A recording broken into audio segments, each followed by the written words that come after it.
दोस्तों ये देखिए, ये इस तरीके से यहाँ से मंदाकिनी का उद्गम है। ये इस तरीके से यहाँ से पर्वतों से पानी निकलता है और ये पीछे हमारे पर्वत देख सकते हैं।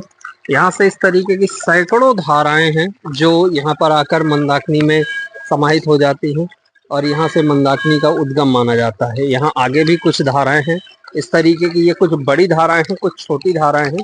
यहाँ देखिए मछलियां भी पानी में, बहुत खूबसूरत मछलियां विचरण कर रही हैं। ये देखिए पानी कितना साफ और निर्मल है। ये जड़ी बूटियों का जल है, निर्मलता करता है। बिल्कुल दोस्तों, अभी आपने मां मंदाकिनी के उद्गम स्थल के दर्शन किए।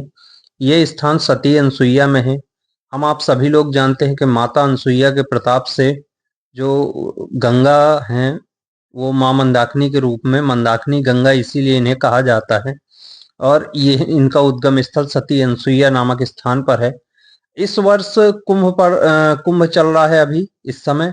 और कुंभ देश के 4 हिस्सों में, जहां पर शास्त्रों के अनुसार अमृत की बूंदें गिरी थी समुद्र मंथन के समय, उन्हीं स्थानों पर हरिद्वार, आपका प्रयागराज, उज्जैन और नासिक 4 जगह कुंभ लगता है।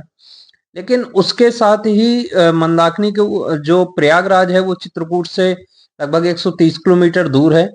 तो जो प्रयागराज कुंभ स्नान करने लोग आ रहे हैं वही यात्री, यहाँ पर देश और दुनिया भर के यात्री इस समय प्रयागराज के बाद चित्रकूट के राम घाट में, जो राघव प्रयाग घाट है, राघव प्रयाग को 3 नदियों का संगम स्थान माना जाता है।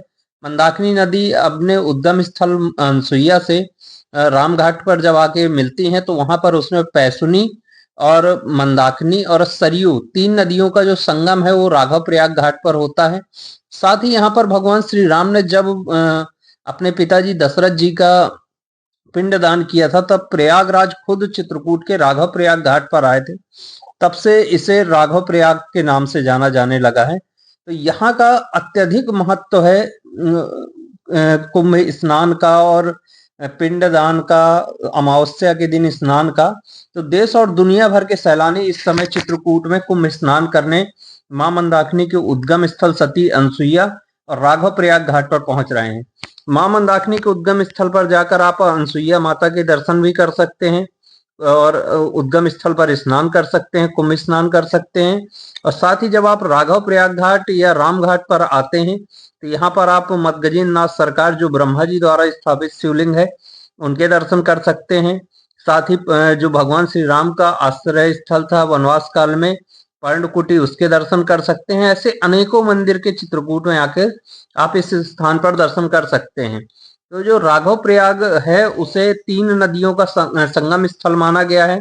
और जिस प्रकार से प्रयागराज में गंगा, यमुना और सरस्वती का संगम स्थल माना जाता है, उसी तरीके चित्रकूट के राघव प्रयाग घाट, जो अभी आप हमारे स्क्रीन पर देख रहे हैं, वीडियो में देख रहे हैं, इसको 3 नदियों का संगम, मंदाकिनी, पैसुनी और सरयू, यहाँ पर इन 3 नदियों का संगम होता है। ये देखिए देश और दुनिया भर के इसमें विदेशी सैलानी भी इस समय चित्रकूट प्रयागराज में कुंभ स्नान करने के बाद चित्रकूट में भी कुंभ स्नान करने मंदाकिनी के उद्गम स्थल पर और राघव प्रयाग घाट पर स्नान करने के लिए देश और दुनिया भर से यहाँ पर बहुतायत भीड़ पहुंच रही है।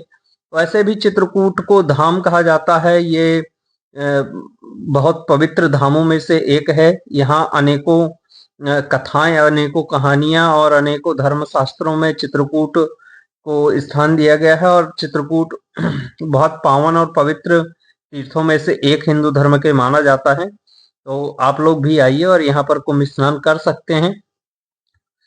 ये अभी जो आप देख पा रहे हैं ये स्थान सती अनसुईया, जहाँ पर मंदाकिनी का उद्गम स्थल है, और यहीं से आप आकर यहाँ पर माता अनसुईया के दर्शन कर सकते हैं। और ये जिस पर्वत से निकलती हैं, जो सामने आप पर्वत देख पा रहे हैं, इस पर्वत को मंदराचल पर्वत कहते हैं।